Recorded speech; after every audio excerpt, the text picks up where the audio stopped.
अब यहाँ पर हम चर्चा करेंगे अंटार्कटिका टूरिज्म से रिलेटेड। इंडिया की बात करें तो बहुत सारे लोग ठंडे प्रदेशों की तरफ जाते हैं, ठंडे एरिया की तरफ जाते हैं, बर्फ़ वाली जगह को देखने के लिए जाते हैं। जैसे कि हम बात करें जम्मू एंड कश्मीर जा रहे हैं कोई लोग घूमने के लिए, ठीक उसी प्रकार से जिसके पास में ज़्यादा पैसा है तो वो लोग कहाँ जाते हैं, अंटार्कटिका देखने के लिए जाते हैं। वहाँ की खूबसूरती को, वहाँ पर जो एक्टिविटी होती है उनको करने के लिए, साथ ही साथ वहाँ की जो वाइल्ड लाइफ है उसको देखने के लिए लोग अंटार्कटिका जाते हैं। इसके अलावा अंटार्कटिका में साइंस से रिलेटेड बहुत सारे प्रयोग चलते रहते हैं, रिसर्च चलते रहती है। लेकिन यहाँ पर बात करी जाती है कि कैसे करके हम अंटार्कटिका में टूरिज़्म को रेगुलेट कर सकते हैं, क्योंकि जहाँ कहीं भी हम टूरिज़्म देख रहे हैं वहाँ पर उसके साथ ही साथ में पॉल्यूशन जुड़ जाता है। बहुत सारी जो एक्टिविटी है वो चालू हो जाती है, वहाँ के जो वन्य जीव जंतु हैं वो प्रभावित होते हैं, उनकी डेली लाइफ प्रभावित होती है। इसलिए यहाँ पर होने वाले टूरिज़्म को रेगुलेट करना बहुत ज़्यादा ज़रूरी है। इसके ऊपर ही ये आर्टिकल लिखा गया है। 250 शब्दों में जो हमको आंसर राइटिंग करना है उसकी लाइनें कुछ इस प्रकार से होने वाली हैं, जैसे कि prioritising science based decision making will enable a sustainable future for Antarctica tourism। Tourism ज़रूरी है, टूरिज़्म को हम रोकेंगे नहीं, लेकिन यहाँ पर ध्यान ये देना है कि भाई साइंस पर आधारित डिसीजन मेकिंग को आपको प्राथमिकता देना पड़ेगा, तब जा कर के सस्टेनेबल फ्यूचर हम ला सकते हैं अंटार्कटिका टूरिज़्म के लिए। 46वें नंबर का जो अंटार्कटिक ट्रीटी कंसल्टेटिव मीटिंग है ATCM की हम यहाँ पर चर्चा करने वाले हैं। इसका आयोजन किया गया था कोच्चि केरल में पिछले महीना। यहाँ पर हाईलाइट किया जाता है कि भाई अंटार्कटिका टूरिज़्म में क्या दिक्कत है, क्या फ़ायदा है, क्या नुकसान है, इसके ऊपर यहाँ पर डिबेट हुई थी। इस मीटिंग में बहुत सारी चर्चाएं हुई, जैसे कि रेगुलेटरी फ्रेमवर्क को लेकर के, ठीक है। It ultimately fail short of definitive solution. लेकिन दिक्कत ये हो गई है कि आप कोई डेफिनेटिव सॉल्यूशन लेकर के यहाँ पर नहीं आ पाए थे। इस मीटिंग से हमें ये पता चला है कि टूरिज़्म को मैनेज करने के लिए कौन कौन से चैलेंजेस हम फेस कर रहे हैं, ठीक है, in a region governed by international consensus and where the environment is rapidly changing। environment यहाँ का तेज़ी के साथ में चेंज हो रहा है।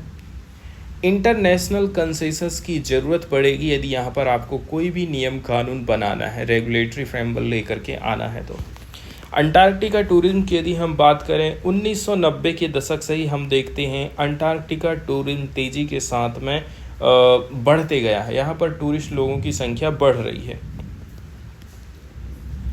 कुछ हज़ारों की संख्या से लेकर के आप देखेंगे 1 लाख तक 2022-23 के सीजन्स में लोग यहाँ पर घूमने फिरने के लिए आए थे। वहीं यदि हम international association of Antarctica tour operator की बात करें, IAA2 की बात करें, तो ये जो फिगर है 1,18,089 टूरिस्ट हो गए थे 2023-24 में, जो कि यहाँ पर गए हैं घूमने फिरने के लिए। यूनाइटेड स्टेट एंड चाइना के सबसे ज़्यादा लोग 40% आदमी तो यहीं के रहते हैं। अब हम बात करते हैं कि ये लोग आखिर यहाँ पर घूमने के लिए क्यों जाते हैं। यहाँ पर हम देखेंगे पूरी दुनिया का जो इंटरेस्ट है एडवेंचर ट्रैवल की तरफ तेज़ी के साथ में बढ़ रहा है। ये लोग क्या काम करना चाह रहे हैं, अंटार्कटिका के यूनिक लैंडस्केप का मज़ा उठाना चाहते हैं, यहाँ की जो वाइल्ड लाइफ है इसको देखना चाहते हैं, निहारना चाहते हैं, इसलिए लोग अंटार्कटिका जाते हैं। अब आगे बोला जाता है कि यहाँ टूरिस्ट लोग मल्टी डे एक्सपेडिशन करने के लिए जा रहे हैं on small to medium size ship. कुछ छोटे शिप को लेकर के जा रहे हैं, कुछ बड़े शिप को लेकर के यहाँ पर पहुँच रहे हैं, ठीक है। कुछ लोग तो ऐसे होते हैं जो कि लार्जर क्रूज़ या फिर फ्लाई सेल ऑपरेशंस के माध्यम से यहाँ पहुँच रहे हैं। बहुत सारी एक्टिविटी यहाँ पर होती हैं, जैसे कि यहाँ के पेड़ पौधों को देखना, यहाँ के जीव जंतुओं को देखना, फोटोग्राफी करना, माउंटेन में क्लाइंबिंग करना, स्काइंग करना, ये सब काम यहाँ पर लोग करते हैं। लॉस एंड बेनिफिट की यदि हम बात करें, एक तरफ से तो देश की इकोनॉमी चल रही है टूरिज्म के माध्यम से, वहीं अंटार्कटिका महाद्वीप पॉल्यूशन से, क्लाइमेट चेंज से, इन सब चीज़ों से लड़ाई लड़ रहा है। अंटार्कटिका टूरिज्म के माध्यम से एजुकेशनल एंड इकोनॉमिक बेनिफिट हमको प्राप्त हो रहा है, लेकिन इसके अलावा एनवायरमेंटल कंसर्न भी तेज़ी के साथ में बढ़ रहे हैं। ह्यूमन का प्रेजेंस यहाँ पर बढ़ते जा रहा है, इससे जो वाइल्ड लाइफ है वो डिसरप्ट होता है, साथ ही साथ यहाँ का जो कमज़ोर इकोसिस्टम है वो ख़राब हो रहा है, एंड इन्वेसिव स्पीसीज़ यहाँ पर बढ़ते जा रही हैं। जैसे कि कुछ चीज़ें, कुछ पेड़ पौधे, जैसे हम कुछ खा रहे हैं, खा के वहाँ फेंक दे रहे हैं, अब वो वहाँ पर उगना चालू हो जाता है। इसके अलावा यहाँ पर जो जहाज़ चलाए जा रहे हैं, इससे पॉल्यूशन हो रहा है, यहाँ का जो साफ पानी है वो गंदा हो रहा है, and tourism adds to global carbon footprint. Tourism से जो ग्लोबल कार्बन फुटप्रिंट है वो बढ़ते जा रहा है। क्लाइमेट चेंज ने इस प्रकार के इशूज़ को और भी ज़्यादा बढ़ा दिया है एंड ओपन कर दिया है कुछ नए एरिया टूरिज्म को लेकर के, जबकि इकोसिस्टम की जो वल्नरेबिलिटी है ना वो भी कमज़ोर हो गई है। यहाँ पर हमें बैलेंस स्थापित करने की ज़रूरत है साइंटिफिक रिसर्च में एंड रिस्पॉन्सिबल टूरिज्म के क्षेत्र में, and environmental protection is under intense pressure, क्योंकि जो एनवायरमेंटल प्रोटेक्शन है वो आज के समय में बहुत ज़्यादा प्रेशर फील कर रहा है। रेगुलेटरी फ्रेमवर्क कौन कौन से बनाए गए हैं, कौन कौन से नियम कानून अभी तक बनाए गए हैं, यहाँ पर हम चर्चा करने वाले हैं। जैसे कि अंटार्कटिका ट्रीटी आई थी 1961 में। करंट का जो कानून है वो फ्रेगमेंटेड है एंड यहाँ पर क्लियर रेगुलेशन बिल्कुल भी नहीं है। अंटार्कटिका ट्रीटी आई थी 1961 में, जो कि प्रायोरिटी देती है पीसफुल यूज़ को, साइंटिफिक रिसर्च के ऊपर, दो चीज़ के ऊपर फोकस करता है। फिर अगला कानून आया था मैड्रिड प्रोटोकॉल का, ये ऑफर करता है, प्रदान करता है ब्रॉड एनवायरमेंटल गाइडलाइन, लेकिन यहाँ पर स्पेसिफिक टूरिज्म रेगुलेशन नहीं है, टूरिज्म को लेकर के नियम कानून यहाँ पर नहीं बनाए गए हैं। इसके बाद आ जाता है अगला कानून है international association of Antarctica tour operator का। यही रिस्पॉन्सिबल है day to day management falls largely on IIA2, a self-regulatory industry body। Day to day की जो एक्टिविटी है उसको रेगुलेट करने के लिए IIA2 संस्था बनाई गई है, लेकिन बहुत सारे लोग ये सोचते हैं IIA2 की जो गाइडलाइन है वो पर्याप्त नहीं है, ये एड्रेस नहीं कर पा रहा है एनवायरमेंटल प्रेशर को। इसके बाद ATCM की यदि हम बात करें, जिसकी बैठक अभी केरला में हुई थी, ये प्राइमरी प्लेटफॉर्म माना जाता है international cooperation on Antarctica issues के लिए। अब हमने मान्यता तो दे दिए हैं कि भाई हमें कम्प्रहेंसिव टूरिज्म रेगुलेटरी फ्रेमवर्क लेकर के आना चाहिए, लेकिन अभी जो केरल की बैठक है ATCM 46 सहमति पर नहीं पहुंच पाई है, सब लोग सहमति नहीं दे पाए हैं। अब हम बात करते हैं कि किस किस प्रकार से यहाँ पर उल्लंघन होता है। अब देखिए, एग्रीमेंट जो हुए हैं अनोनिमस एग्रीमेंट हुए हैं, एग्रीमेंट जिनका कोई नाम नहीं, जिनका कोई कुछ नहीं है। जितनी भी जो कंसल्टेटिव पार्टीज थी, रिक्वायरमेंट ये रहा था कि भाई सब लोग मिलकर के डिसीजन दो। ज़्यादातर आपको जो एक्शन में स्लो देखने को मिल रहा है, भाई लोग एक्शन नहीं ले रहे हैं, and allowing national interest to impede progress. अब इसमें क्या सोचने लग जाते हैं लोग, अपने देश को, ठीक है, अपने देश को आगे रख देते हैं पर्यावरण के ऊपर। यहाँ पर दिक्कत ये खड़ी हो जाती है। कुछ कंट्रीज़ तो ऐसी हैं, कह रही हैं कि हम स्ट्रॉन्ग रेगुलेशन को लेकर के आएंगे, लेकिन कुछ लोग ऐसे भी हैं जो कि प्रायोरिटी देते हैं इकोनॉमिक बेनिफिट को, ठीक है, मतलब अंटार्कटिका प्रिंसिपल को अलग तरीके से वो लोग लेते हैं। इकोनॉमी, रुपए पैसे से उनको ज़्यादा मतलब रहता है, टूरिज्म से ज़्यादा मतलब रहता है। करंट जो जियोपॉलिटिकल क्लाइमेट चल रहा है ये और भी ज़्यादा चीज़ों को कॉम्प्लिकेट कर दे रही है इंटरनेशनल कोऑपरेशन को अंटार्कटिका गवर्नेंस में। लिमिटेशन बहुत सारे हैं इस मीटिंग को लेकर के, मतलब ATCM 46 की जो मीटिंग हुई थी इसमें कमियां बहुत सारी हैं, इसके बावजूद भी काफ़ी कुछ हमको प्रोग्रेस देखने को मिलती है। इस मीटिंग में फोकस किया गया था हमें comprehensive, flexible and dynamic framework लेकर के आएंगे ताकि रेगुलेट कर सकें हम टूरिज्म को एंड नॉन गवर्नमेंटल एक्टिविटीज़ को। इसके अलावा यहाँ पर एक नया वर्किंग ग्रुप इस्टेब्लिश किया जाएगा, ठीक है, आने वाले साल में, ऐसा भी बोला जाता है।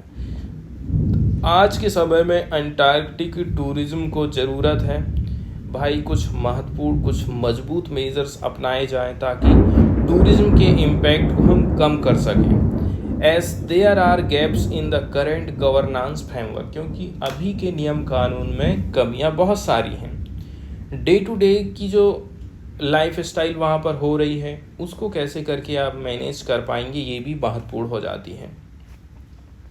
Antarctic treaty system and Madrid protocol हमको ऑफर करता है काफ़ी पर्याप्त मात्रा में गाइडलाइन, लेकिन जो डेली मैनेजमेंट है वो रिलायंस करता है, वो भरोसा करता है heavily on self regulation bye IIATO, कि भाई आप सेल्फ रेगुलेट करिए, इसी पे ज़्यादा फोकस किया जा रहा है IIATO संस्था के द्वारा।